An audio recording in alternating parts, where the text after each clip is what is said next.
Okay, emergency call, but thank God they have backup, so I don't really have to get to it today. This has been put off for a while. We got 40 tons of hydronic cooling here, and they all have water plate heat exchangers.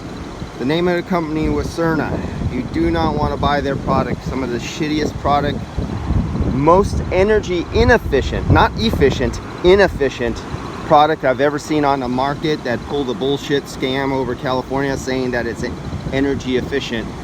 My ass. Back in the time when Daikin bought into Goodman and they started putting Daikin stickers on them, but they're just shit turd Goodmans, and they painted them a different color, and they were, what I can tell, they were the lowest SEER units they possibly could legally get into the state just before they banned that inefficient of a system. They throw water on it and called it efficient. Okay, that's a little story on this. Every one of them I'm broken down multiple times. Some of them were scavenged from another place that they broke down multiple times. SURNA is a great company because they make work for us. How else are we going to pay for our Maserati and our Ferrari payments, our mansion and our yachts? They break down so much, they put you up in the White House, man. It's great to have SURNA, but if you're a customer, God help you. So this one, it leaked, fixed it within months of it being delivered. And what it is, it comes from a copper stem pipe that was left about 12 or 18 inches long, and it would vibrate from the harmonics, the oscillation of the unit, and it would crack down at the base, right at the base where they brazed it. They barely put any silver on there. Of course that costs money, and if you could save 5 cents in silver, but screw the customer over, they'll save that 5 cents in silver. And so every one of them did that. The last one to do it is the one I'm working on down there. At the other place they all broke. The fans went out, condenser caps, what else? Coils went out on them. So now I have the leak down there, all around here. That's another unit, some up there and a couple up there. But so this is what goes out on these. You look down here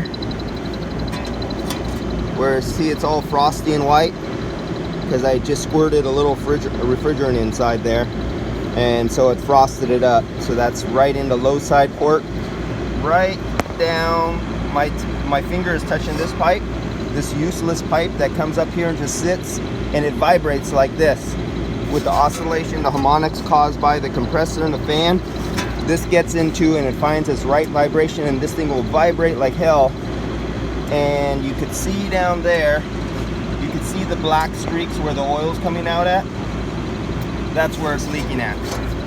That's where they all leak at. So when you come up to one of these units and you find no refrigerant, this is the first thing you go after. Bingo, you hear that?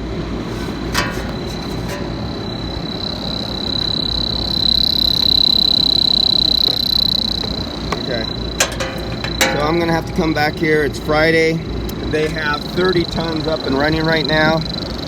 The temperature is starting to warm up, so they are noticing their glycol get warmer, and they're having a problem keeping temps in the facility. So I'll be back here Monday because I'm doing a 40-ton installation of an LG system a couple blocks from here, and this weekend I want undisturbed weekend doing nothing but working on that system. But at least I know what's going to be needed on this, so I'll come back out here on Monday. And these systems are filthy.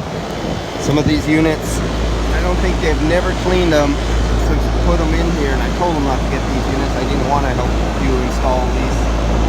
You can see it from there, how rusty, how dirty. And summer is coming. And even though this is San Francisco, the rooftop gets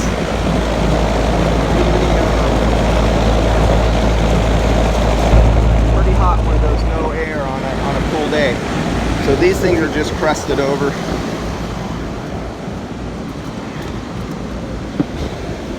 think one of these units looks like it has a leak, and it's yeah, this one, look at the full coils on this.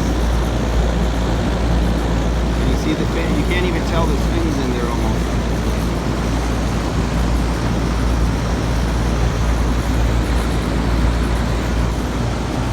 So all these have to be taken apart and have a deep coil cleaning on them. This will be the first one in a while. I think we put these up 5, 6 years ago, 8 years ago. Can't remember.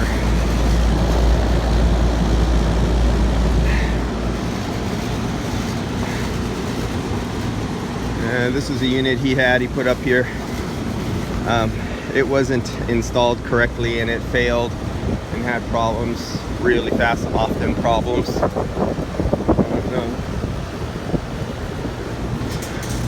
Gotta ask him why he has it taken apart like this.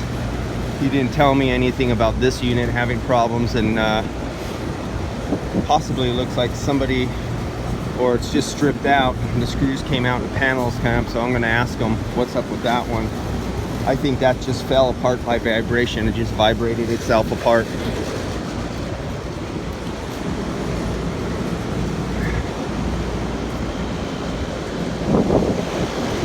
So I'll see you guys on Monday when I'm brazing this unit back up, filling it up, and that's about it. Oh yeah, this is a 480 unit.